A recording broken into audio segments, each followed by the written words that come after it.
Dimension, grandeur physique, unité et analyse dimensionnelle. L'objectif de ce cours est de faire la distinction entre grandeur physique et unité de ce grandeur, détermination de la dimension d'une grandeur physique, troisièmement, vérification de l'homogénéité de formules trouvées, détermination des grandeurs caractéristiques sur des équations différentielles, et enfin, détermination de l'expression d'une grandeur voulue.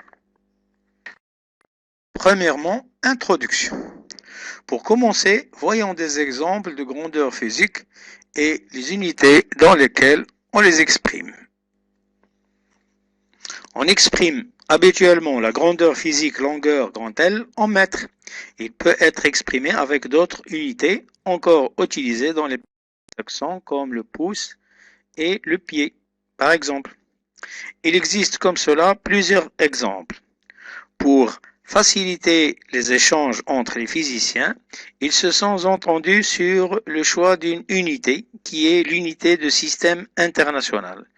Donc, la grandeur longueur est exprimée en symbole petit m. La masse est exprimée en kilogrammes. Le temps est exprimé en secondes, mais on peut utiliser la minute, l'heure et le jour. Le volume est exprimé en mètres cubes, mais on peut utiliser le litre ou le gallon comme aux États-Unis. La fréquence est exprimée en hertz. L'énergie est exprimée en joules, mais on peut utiliser aussi le kilowattheure, le calorie et le cheval. La température électrique est exprimée en volts. L'intensité électrique est exprimée en ampères. L'accélération en mètres par seconde carré. La température en Kelvin. On peut utiliser aussi le degré Celsius et le degré Fahrenheit au pays anglo-saxon. La pression en pascal. On peut utiliser aussi la barre, l'atmosphère ou le centimètre de mercure. Et j'en passe. D'autres grandeurs que nous n'avons pas mentionnées ici, et vous pouvez facilement les retrouver parmi ceux que vous avez rencontrés dans votre étude. Donc, la dimension d'une grandeur physique est finalement liée à sa nature et sa constitution. Autre dimension. La dimension, donc, est indépendante du système d'unités choisi. Les grandeurs physiques sont très nombreuses, mais les grandeurs fondamentales sont au nombre de 7, qui sont la longueur, notée L, la masse, notée grand M, le temps, notée grand T, l'intensité électrique, notée grand I, et la température, notée θ. La quantité de matière, notée grand N, et l'intensité lumineuse, notée J. Leurs unités respectives dans le système international, le mètre pour la longueur, le kilogramme pour la masse, la seconde pour le temps, l'ampère pour l'intensité électrique, le Kelvin pour la température, la mole pour la quantité de matière et le candela pour l'intensité lumineuse. Les grandeurs physiques purement mécaniques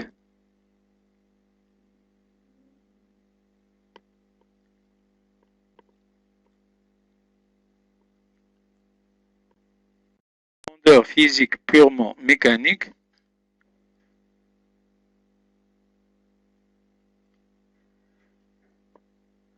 peuvent être exprimées seulement à partir de trois grandeurs qui sont la masse grand M, la longueur grand L et le temps grand T. Pour l'électromagnétisme, on a besoin des grandeurs physiques mécaniques M, L et T, auxquelles il faut ajouter la grandeur purement électrique qui est l'intensité de courant électrique notée grand I. Dans le cas de la chimie, on a besoin des grandeurs mécaniques, éventuellement électriques, auxquelles il faut ajouter la grandeur purement chimique, grand N, quantité de matière. Et enfin, pour l'étude de la thermodynamique, aux grandeurs mécaniques éventuellement électriques, il faut ajouter la température θ.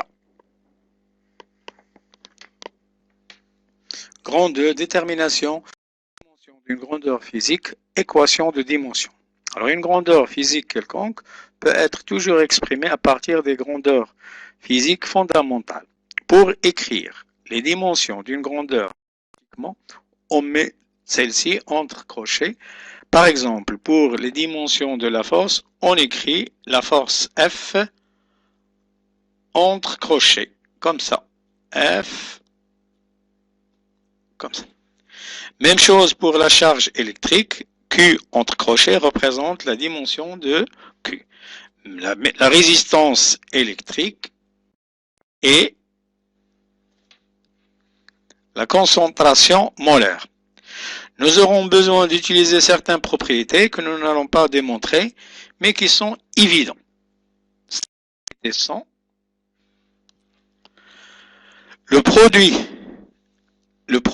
La dimension d'un produit est égale au produit des dimensions. La dimension d'un quotient est égale au quotient des dimensions. La dimension d'une à la puissance n, la dimension d'une grandeur à la puissance n est égale à la grandeur à la puissance n. Alors on va prendre des exemples et on va commencer avec les grandeurs purement mécaniques. Alors pour déterminer les dimensions par exemple de la vitesse, qu'est-ce qu'on va faire? On va choisir une formule quelconque faisant intervenir la vitesse. Par exemple, on a V égale D sur delta T, donc V, la dimension de V est égale à la dimension de D sur la dimension de delta T, et on va appliquer la règle qu'on a démontrée précédemment, donc V est égal à la dimension de D sur la dimension de delta T, et V est égal à L sur grand T, donc la dimension de V est égale à LT moins 1. L'unité de la vitesse dans le système international, c'est le mètre par seconde. Pour l'accélération, on peut utiliser la définition de vecteur accélération qui est A, vecteur A est égal à la dérivée de la vitesse par rapport au temps. Et pour l'analyse dimensionnelle, on n'a besoin ni de l'aspect vectoriel, c'est-à-dire on n'a pas besoin des flèches, ni de l'aspect différentiel. Donc on peut écrire A simplement est égal à V sur delta T. Donc la dimension de A est égale à la dimension de quotient V sur delta T, c'est-à-dire la dimension de V sur delta T, qui est égale à LT moins 1 sur T. Donc la dimension de l'accélération, c'est L. L'unité dans le système international, c'est le mètre par seconde carré. Pour la dimension de la force, on va utiliser la deuxième loi de Newton que nous allons voir lorsqu'on va étudier la mécanique. Sigma des forces est égal à MAG. Pour simplifier, on va éliminer l'aspect et on va trouver la force F est égale à MA. Donc la dimension de F est égale à la dimension de produit MA, qui est égale à la dimension de M fois la dimension de A. Donc F est égale, la dimension de F est égale à grand M fois L fois T-2. Donc, dans le système international, l'unité de la force, c'est le Newton. Alors, le Newton, qu'est-ce qu'il représente? Il représente 1 kg fois mètre fois seconde. Pour la pression, qui est une force par unité de surface, on a la dimension de la pression. P est égal à Fs, donc la dimension de la pression, est égale à la dimension de F sur S, c'est-à-dire est égale à la dimension de F sur la dimension de S. Or, on a vu que la dimension de F, c'est MLT-2, donc divisé par L carré, ça nous donne P. La dimension de P est égale à grand M, L-1, T-2.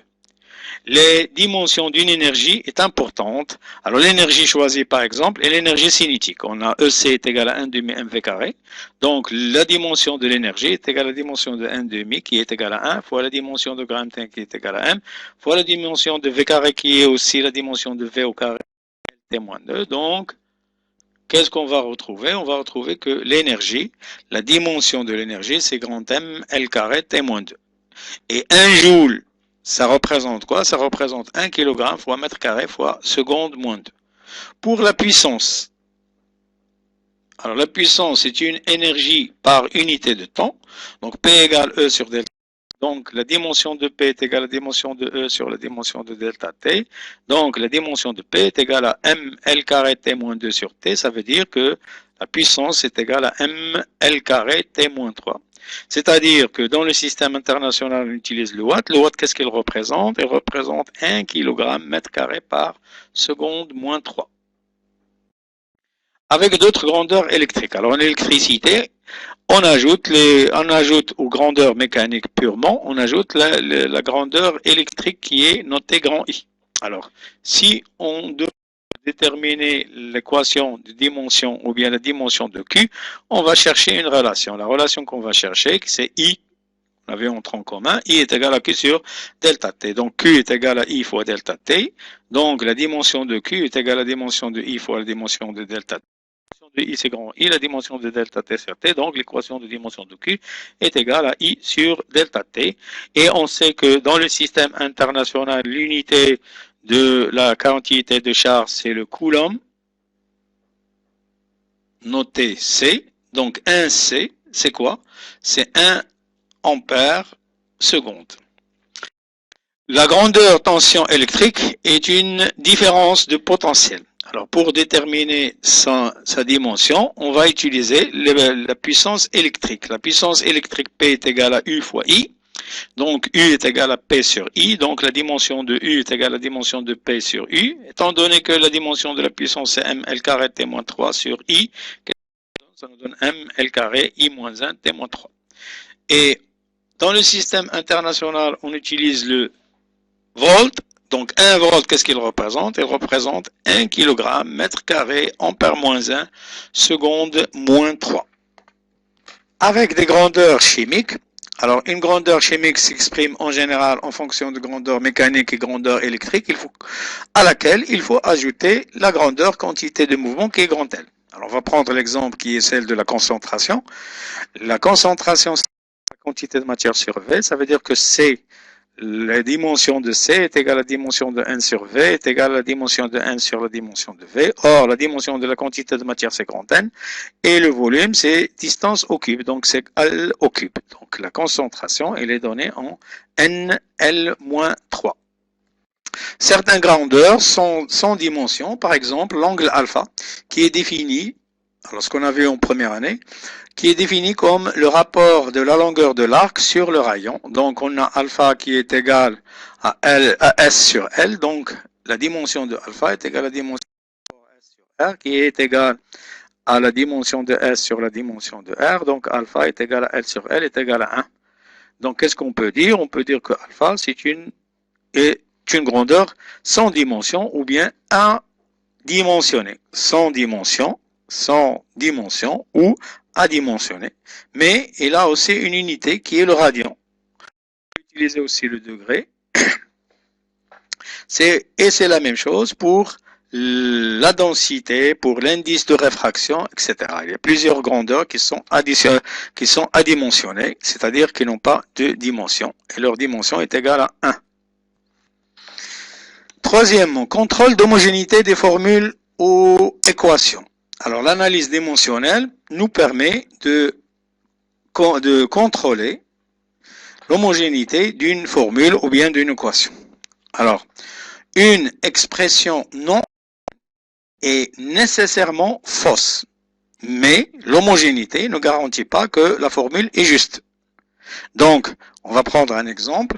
Si on donne une expression comme celle-ci, l'expression de la tension U est égale à U0 exponentielle dL-RCT, U est égal à U0 exponentielle moins RCT, cette expression est fausse, ou bien est-ce que cette expression a une chance d'être vraie? Alors on sait que toutes les fonctions cosinus, sinus, tangente, log et exponentielle sont adimensionnées, donc R fois C fois T est sans dimension, c'est-à-dire la dimension T égale à 1. Or, la dimension de RC, c'est un temps, la dimension de T égale T, donc la dimension de RCT est T carré, et non 1. Donc cette expression est nécessairement fausse. Quatrièmement, définir les grandeurs caractéristiques.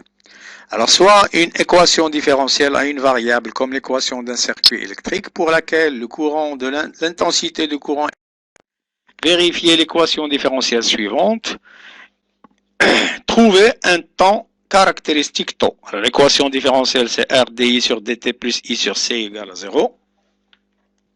Alors, premièrement, on doit mettre l'équation différentielle sur la forme canonique qui est dI sur dt plus I sur tau égale 0, avec tau, le temps caractéristique, dI sur dt plus I sur RC égale 0. Donc, par analogie, on va trouver que tau est égal à RC est égal à tau. et elle a une dimension de temps. Ceci, on va le voir en électricité pour la deuxième année bac. On peut utiliser l'analyse dimensionnelle pour déterminer l'expression d'une grandeur voulue.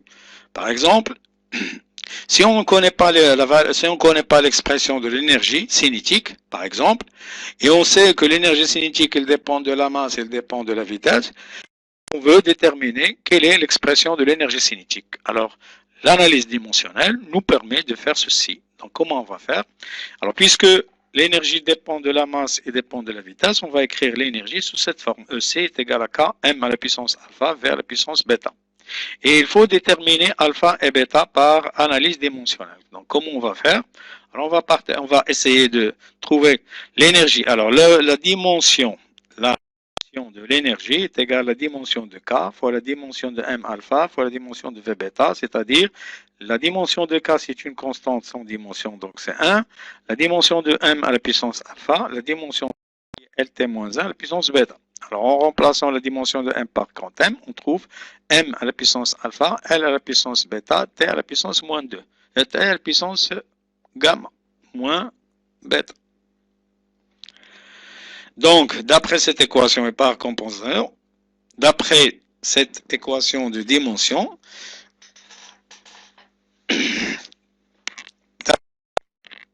cette équation homogène, donc alpha est égal à 1, bêta est égal à 2 et moins bêta égale à moins 2, ça veut dire que alpha égale à 1 et bêta égale à 2. Donc, l'expression de l'énergie cinétique devient EC est égal à K fois M fois V carré. Et l'analyse dimensionnelle ne va pas nous permettre de déterminer la valeur de K. On sait que la valeur de K est égale à 1,5, donc l'énergie cinétique est égale à 1,5 M fois V carré. Alors la première partie est terminée. La deuxième partie, dans une deuxième... Cette première partie est terminée. Dans la deuxième, on va essayer de faire quelques exercices sur l'analyse dimensionnelle. Donc, à la deuxième partie, au revoir.